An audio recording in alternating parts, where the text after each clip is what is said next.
itu saat memulai takbir dan mendengarkan Fatihah imam atau dia menyelesaikan bacaan Fatihahnya. Bagaimana kadar dia disebut orang yang mampu berdiri? Kalau dia berdirinya saja sudah mampu, itu cukup sudah dalil bagi dia itu mampu berdiri. Terkadang banyak ulun melihat jamaah kita ya di beberapa masjid di luar sana, dari rumah besangku sudah kursi, berjalan bisa kan berarti berdiri tuh. Kalau berjalan kan bisa berdiri berarti Pak. Begitu sampai di masjid, qomat muazzinnya, dia hampar kursinya, dia langsung duduk. Sholat seperti ini tidak sah. Mohon maaf ulun. Kapan dia sahnya? Berdiri dulu. Ulun contohkan. Dia takbir berdiri dulu, Allahu Akbar, sampai dia menyelesaikan yang rukunnya, yaitu Fatihahnya, baru dia boleh duduk. Pak ulun melihat sendiri Habib Abu Bakar masyhur itu, Habib Abu Bakar Al-Adni, ulun dihiga Sidin waktu itu ditarik. Padahal Sidin itu orang yang kalau berdirinya harus dipapah dengan tongkat, tapi daripada Sidin ingin menunaikan kewajiban, maka Sidin berpingkut terhadap podium itu. Nah, berdiri menunggu Fatihah imam, begitu selesai Fatihah baru Sidin duduk. Ini yang disebutkan mampu. Sekiranya mampu berdiri menunggu Fatihah imam, jangan langsung duduk.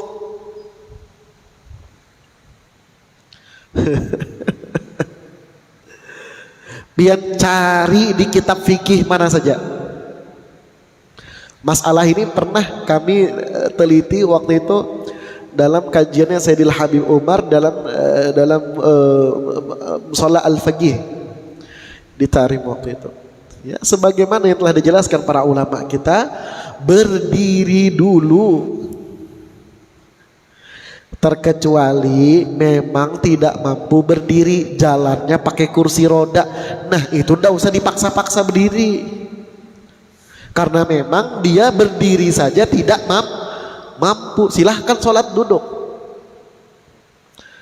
Yang ulun heran itu bisa berjalan, tapi begitu takbiratul ihram sampai Fatihah tidak mau berdiri dulu. Berdiri dulu sampai Fatihah imam selesai, mau duduk silahkan sudah itu. Atau pian selesaikan dulu Fatihah, pian selesai pian Fatihah baru pian duduk, silahkan. Ini kadar berdiri yang dimaksud.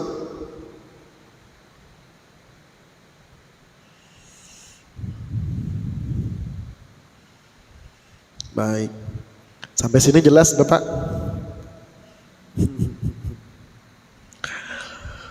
Kemudian yang keempat, Fatihah. Nah, ini Fatihah ini insya Allah di pertemuan yang akan datang kita akan praktek Fatihah Pak. Dan saya akan ijazahkan Fatihah. Saya punya ijazah tahaddus bin ni'mah ya, sedikit berbagi kenikmatan. Alhamdulillah saya telah talaki dengan hampir sekitar 15 ya, sekitar 10 sampai 20 masyayikh, belasan masyayikh untuk mengambil sanad Fatihah. Kalau sanad Quran yang lengkap ulun punya 2. Jadi ulun ke 31 sampai ke Rasulullah ada 30 orang. Sanad Fatihah ulun yang paling tinggi dapatnya 29 untuk surah Fatihah sampai ke Rasulullah. Ada yang ulun setorkan dengan 7 qiraat, ada yang hanya ulun setorkan dengan 1 qiraat. Insya Allah nanti kita akan ijazahkan walaupun hanya dengan lisan. Kita baiki Fatihah kita, karena Fatihah ini adalah rukun. Dan kita dalam mazhab Syafi'iyah, makmum pun wajib membaca Fatihah. Dalilnya mana? Dalam kitab Sahih Bukhari. Nabi SAW kemudian bersabda, la sholata liman lam yaqra' bi Fatihatil kitab. Tidak ada solat bagi orang yang tidak membaca Fatihah. Jadi dalam mazhab kita makmum pun ikut wajib baca Fatihah. Dan ulun rasa atau ulun pandang pendapat Syafi'iyah ini adalah pendapat yang paling hati-hati dan juga membantu kita untuk berzikir mengingat Allah di dalam sholat kita. Pian kalau kosong tidak membaca apapun sama sekali, behayal, jasadnya di babul hafazah, ruhnya di big mall itu. Akalnya bisa ke pasar pagi, pasar manakah, kadang bisa lintas negara atau akalnya bisa ke Australia, bisa ke Amerika atau biar. Tapi kalau nya baca Fatihah coba, ini harus menunggu. Kalau begitu imam tutup baru nya baca Fatihah. Nah saat itu nya membaca kadang mungkin sambil berhayal, pastinya akan fokus. Ini hikmahnya.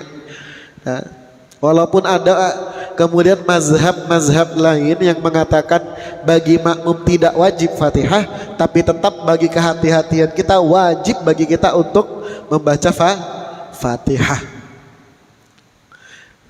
Fatihah ini biarnya kalau rusak Fatihah, rusak sholatnya.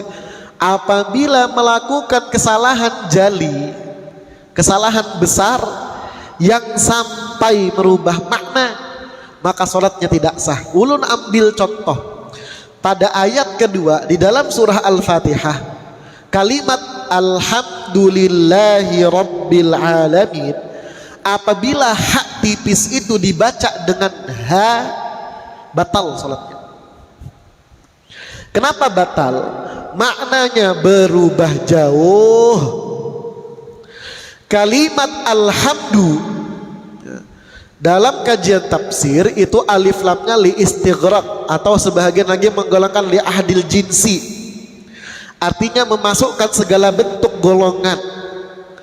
Jadi segala pujian maksudnya itu. Jadi alnya di situ maksudnya segala, hamdunya di situ pujian. Segala pujian bagi Allah Ta'ala, lillah. Tapi kalau kita baca hak tipisnya dengan hak besar orang bilang, maka maknanya apa? Kehancuran, kematian bagi Allah Ta'ala. Di sholat menyumpahi Allah Ta'ala, walaupun tidak bermaksud demikian, tapi karena lafaz yang salah keluar, maka sholatnya tidak sah. Hati-hati. Beumuran alhamdulillah beumuran la ilaha illallah. Harus belajar alha ha di mana makhrajnya, tenggorokan tengah, naikkan. Kalau tidak mampu sempurna, setidaknya ada beda ha kecil dengan ha besar, harus ada bedanya. Nah ini yang kita takutkan, beumuran menyumpahi Allah Ta'ala. Na'udzubillahi min dzalik. Ini hati-hati kita. Belum lagi lafaz al-alamin, ain. Kalimat alhamdulillahi rabbil alamin, itu kan maknanya segala puji bagi Allah Rabbul alamin. Dia adalah Tuhan pengatur sekalian alam. Tapi kalau kita baca ainnya dengan hamzah, maknanya bukan alam semesta, melainkan penyakit. Sekarang kita coba artikan lah dengan gaya baca yang salah. Ini kadang menganjurkan, cuman kita menyontohkan supaya kita hati-hati. Alhamdulillahi rabbil alamin. Kematian bagi Allah, Tuhannya penyakit. Tuh ya. Karena kita ini ibadah dengan menggunakan bahasa Arab, harus kita belajar, dibujuri bacaan itu. Karena kalau sampai kita membaca dengan kesalahan-kesalahan yang menimbulkan jali atau yang merusak makna Al-Quran, itu berdosa kita, Pak. Al-Imam Ibnul Jazari di dalam kitab Matan Jazariyahnya mengatakan wal akhdhu bit tajwidi hatmun lazimun man lam yujawwidil qur'ana athimun li'annahu bihil ilahu anzala wa hakadha bihi minhu ilaina wasala. Membaca Al-Quran dengan tajwid hukumnya wajib ain, terikat kepada setiap individu kita. Man lam yujawwidil qur'ana athim, barang siapa yang tidak membaca Al-Quran dengan tajwid dia berdosa. Li'annahu bihil ilahu anzala, karena Al-Quran itu diturunkan melalui diturunkan dengan tajwid. Wa hakadha bihi minhu ilaina wasala, dan begitu pula lah Al-Quran itu sampai kepada kita dengan tajwid. Maka hukum membaca Al-Quran dengan tajwid wajib. Yang dimaksud dengan berdosa ini adalah ketika membaca sampai melakukan kesalahan-kesalahan besar. Ini harus hati-hati benar. Menilai bacaan itu bukan dari lagu. Banyak yang mengira kalau suaranya bagus pasti bacaannya fasih, belum tentu.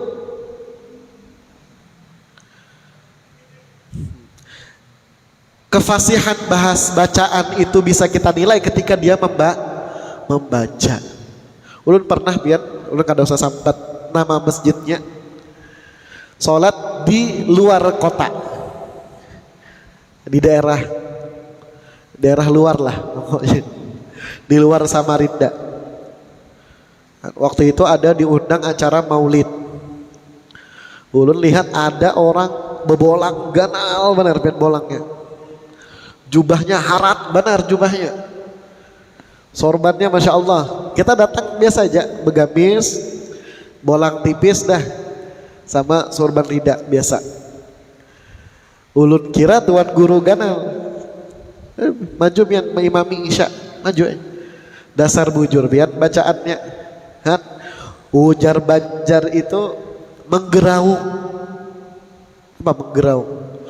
Bismillahirrahmanirrahim. Jadi kayak orang bermain nada tuh nah.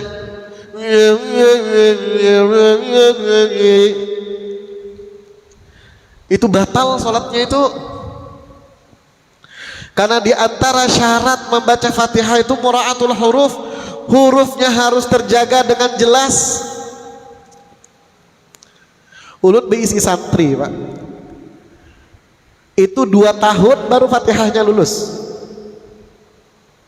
Maksudnya lulus dengan kadar sesuai dengan kaidah sanad, bukan dengan standar. Kalau standarnya di 2-3 bulan bagus sudah bacaan orang itu. Orang bisa mengaji Iqra itu bagus sudah bacaannya. Tapi apakah fasih? Belum tentu lagi.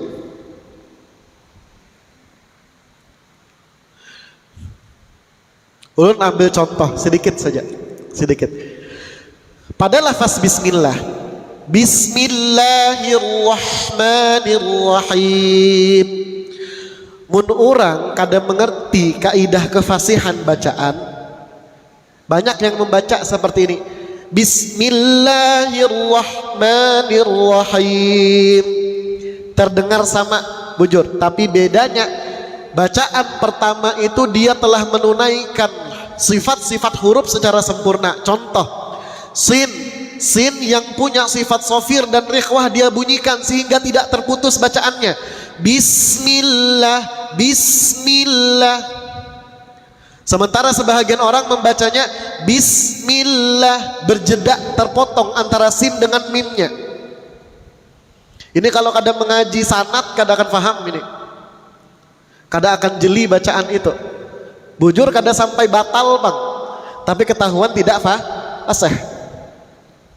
Kemudian hak sukunnya Ar-Rahman, Bismillahirrahman.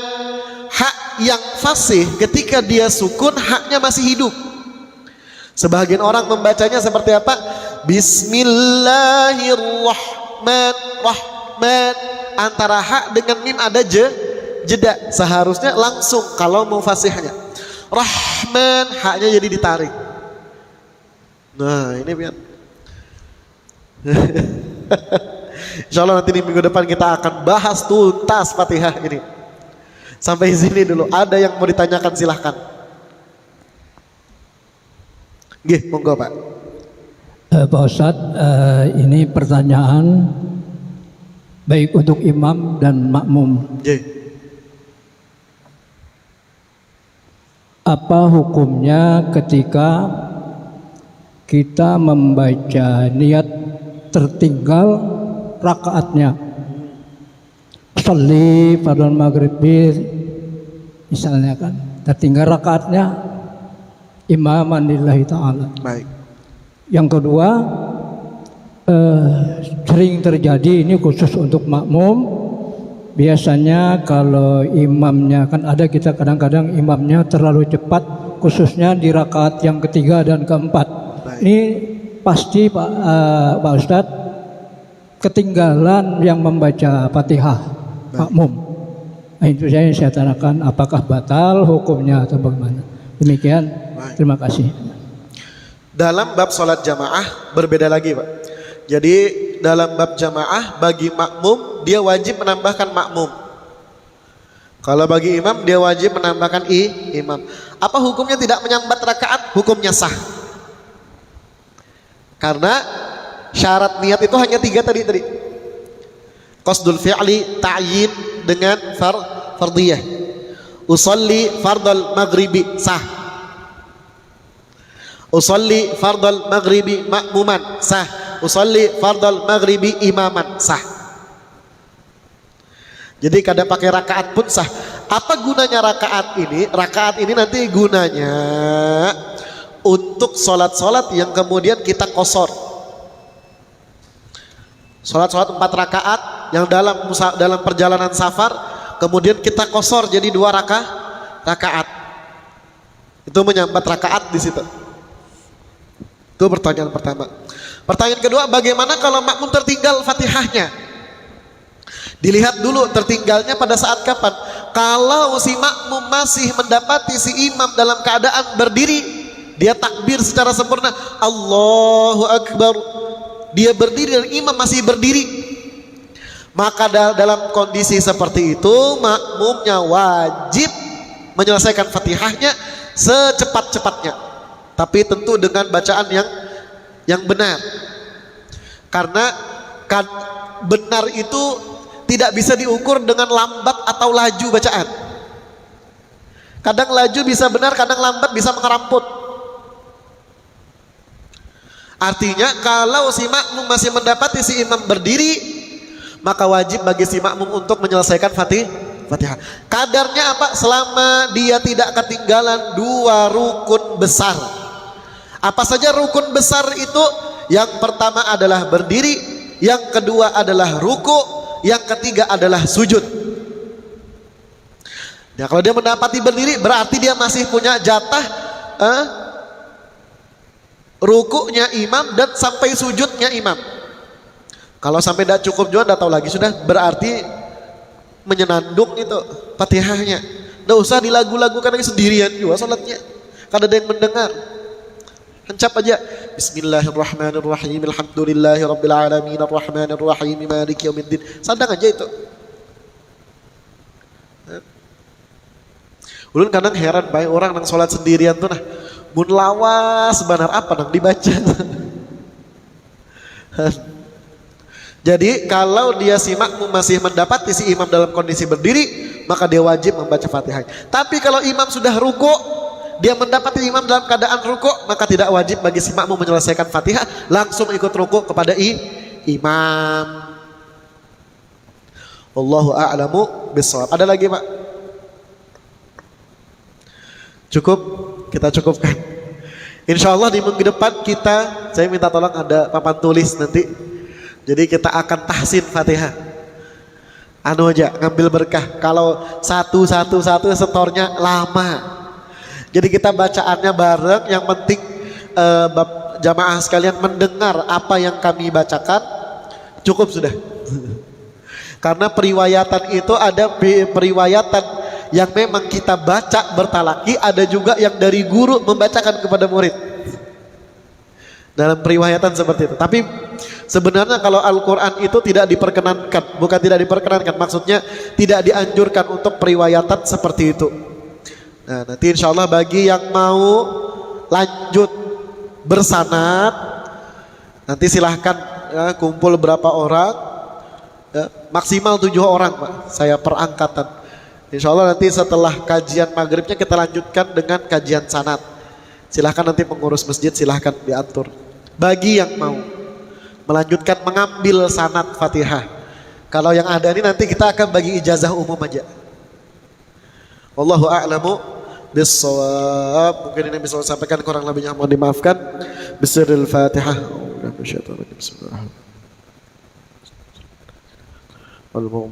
Amin. Bismillahirrahmanirrahim. Alhamdulillah rabbil alamin. Allahumma shalli ala sayyidina Muhammadin al-amin wa ala alihi wa sahbihi wa barik wa sallim ajma'in. Allahumma anfa'na bima